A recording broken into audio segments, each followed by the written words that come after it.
Hello, welcome to signature IAS academy. ఇవాళ 21 December. ఇవాళ Hindu newspaper నుంచి సివిల్ సర్వీసెస్ ఎగ్జామినేషన్ సిలబస్కి రిలవెంట్గా ఉన్నటువంటి టాపిక్స్ డిస్కస్ చేస్తాము. First topic, Lok Sabha passes bills to replace British era criminal laws. మన దేశంలో క్రిమినల్ జస్టిస్ సిస్టంలో మార్పులు తీసుకొచ్చే విధంగా క్రిమినల్ లాస్ని గవర్నమెంట్ ఆఫ్ ఇండియా రీప్లేస్ చేస్తుంది. ప్రస్తుతం అమల్లో ఉన్నటువంటి క్రిమినల్ లాస్ బ్రిటిష్ కాలం నాటివి. ఇండియన్ పీనల్ కోడ్ ఏమో 1860లో వచ్చింది, ఇండియన్ ఎవిడెన్స్ యాక్ట్ 1872లో వచ్చింది, కోడ్ ఆఫ్ క్రిమినల్ ప్రొసీజర్ 1898లో వచ్చింది.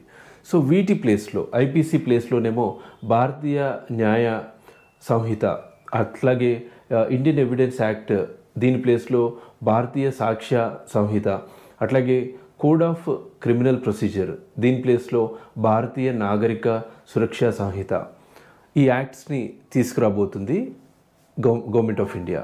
సో వీటి రిలేటెడ్గా బిల్స్ని లోక్సభ నిన్న పాస్ చేసింది. నెక్స్ట్ రాజ్యసభ, ఆ తర్వాత ప్రెసిడెంట్ ఆఫ్ ఇండియా అసెంట్ తర్వాత అవి యాక్ట్స్గా మారుతాయి. సో ఇందులో కొన్ని ఇంపార్టెంట్ అంశాలు ఉన్నాయి. For example, Indian evidence act, మనకి గతంలో ఇండియన్ ఎవిడెన్స్ యాక్ట్ ఉంది, దాని ప్లేస్లో భారతీయ సాక్ష్య సంహిత వస్తుంది కదా. భారతీయ సాక్ష్య సంహిత ఎలక్ట్రానిక్ రికార్డ్స్ని కూడా కోర్ట్స్లో ఎవిడెన్స్గా అడ్మిట్ చేసే విధంగా ఇందులో ప్రొవిజన్స్ని యాడ్ చేశారు. అట్లాగే ఇండియన్ పీనల్ కోడ్ గతంలో ఉంది, ఇప్పుడు మనము భారతీయ న్యాయ సంహిత అంటున్నాము. భారతీయ న్యాయ సంహితలో మాబ్ లించింగ్, సామూహికంగా హింసకు పాల్పడ్డటువంటి వ్యక్తులకు మరణశిక్ష విధించేటువంటి అవకాశం, అట్లాగే మైనర్స్ పైన రేప్కి పాల్పడ్డటువంటి వ్యక్తులకి కూడా డెత్ పెనాల్టీ ఇంపోజ్ చేసే విధంగా ప్రొవిజన్స్ని యాడ్ చేసింది. అండ్ సెడిషన్ని రీప్లేస్ చేస్తూ ట్రేజన్గా మార్చారు. గతంలో సెడిషన్ రాజద్రోహం ఉంది, ఇప్పుడు దాన్ని దేశద్రోహంగా దాంట్లో చేంజెస్ జరిగాయి. సో ఇలా ఇంపార్టెంట్ చేంజెస్ ఉన్నాయి ఈ క్రిమినల్ లాస్లో.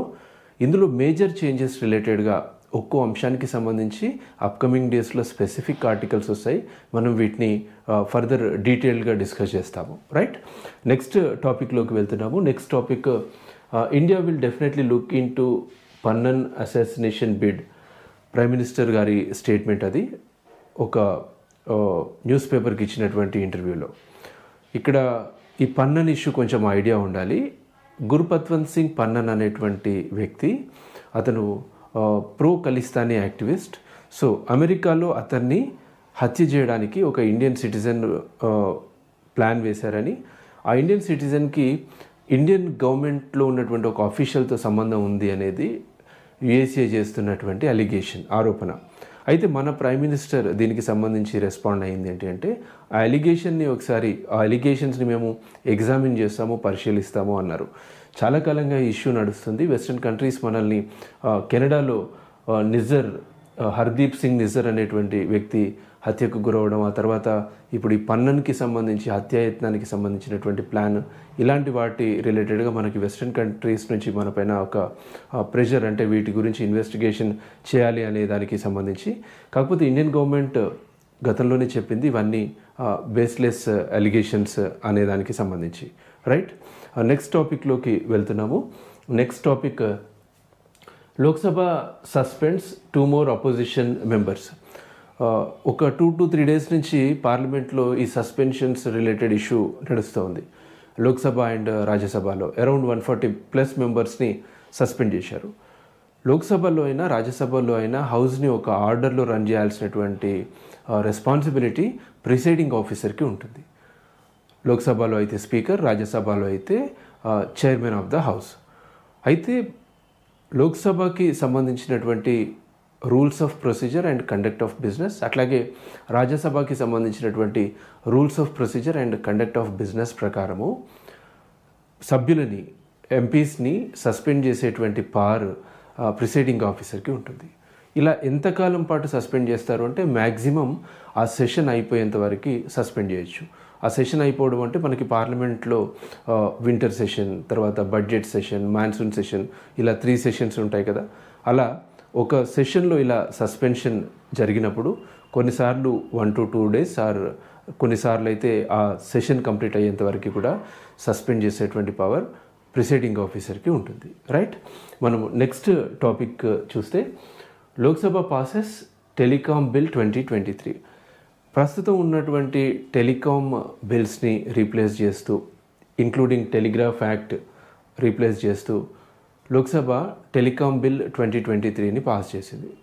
సో దీంట్లో దీని ఉద్దేశం ఏంటి అంటే బిల్ తీసుకురావడానికి ఒకటి టెలికాం సెక్టర్ రిలేటెడ్ రెగ్యులేషన్ని స్ట్రీమ్లైన్ చేయడం, అట్లాగే లైసెన్సింగ్ ప్రాసెస్ని ఇంకా కొంచెం సులభతరం చేయడం. వీటితో పాటు ఒక 2 కీ పాయింట్స్ ఉన్నాయి. ఒకటి ఏంటి అంటే నేషనల్ సెక్యూరిటీ దృష్టిలో టెలికాం సర్వీసెస్ని తాత్కాలికంగా గవర్నమెంట్ ఆఫ్ ఇండియా తన కంట్రోల్లోకి తీసుకునేటువంటి పవర్ని ఈ బిల్ గవర్నమెంట్కి ఇస్తుంది. రైట్, నెక్స్ట్ ఆప్షన్ ప్రాసెస్ లేకుండానే స్పెక్ట్రమ్కి సంబంధించినటువంటి శాటిలైట్ స్పెక్ట్రమ్ని అలొకేట్ చేసేటువంటి పవర్ని కూడా ఈ బిల్ కల్పిస్తుంది. ఇవి కీ పాయింట్స్, ఇవి గుర్తుంచుకుంటే సరిపోతుంది. రైట్, నెక్స్ట్ టాపిక్లోకి వెళ్తున్నాము. నెక్స్ట్ టాపిక్ ఆ security breach that must lead to sweeping changes అనేటువంటి టైటిల్తో వచ్చింది. పార్లమెంట్లో రీసెంట్గా స్మోక్ క్యానిస్టర్స్ విసిరారు కదా లోక్సభలో. సో దీనికి సంబంధించి పార్లమెంట్ సెక్యూరిటీ రిలేటెడ్గా టెక్నాలజికల్ అడ్వాన్స్మెంట్స్ ఉండాలి, ఫ్రీక్వెంట్గా మానిటరింగ్ ఉండాలి, ఒక కాంప్రహెన్సివ్ అప్రోచ్ ఉండాలి, ఈ పార్లమెంట్ సెక్యూరిటీలో వేరియస్ ఫోర్సెస్ని ఇన్వాల్వ్ చేయాలి అనే దానికి సంబంధించి రాసినటువంటి ఆర్టికల్ ఇది. రైట్, నెక్స్ట్ ఈ ఆర్టికల్ కూడా ఎడిటోరియల్ పేజ్లో వచ్చినటువంటిది India's defence budgeting and the point of deterrence అనేటువంటి టైటిల్.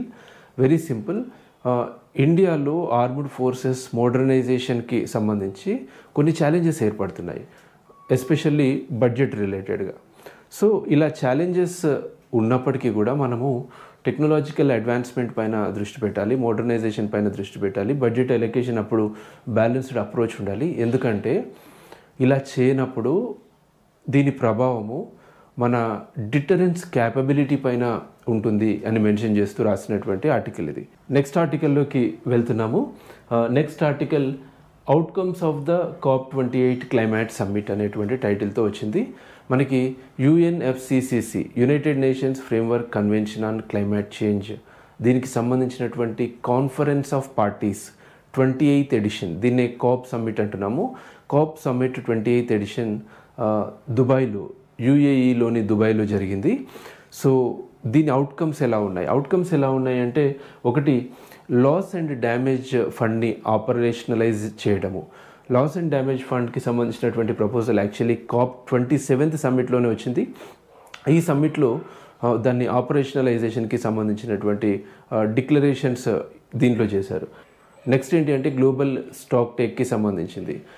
ప్యారిస్ అగ్రిమెంట్ని ఇంప్లిమెంట్ చేయడంలో, ప్రోగ్రెస్ సాధించడంలో వేరియస్ కంట్రీస్ ఏ స్టేజ్లో ఉన్నాయి అనే దానికి సంబంధించింది గ్లోబల్ స్టాక్ టేక్ రిపోర్ట్.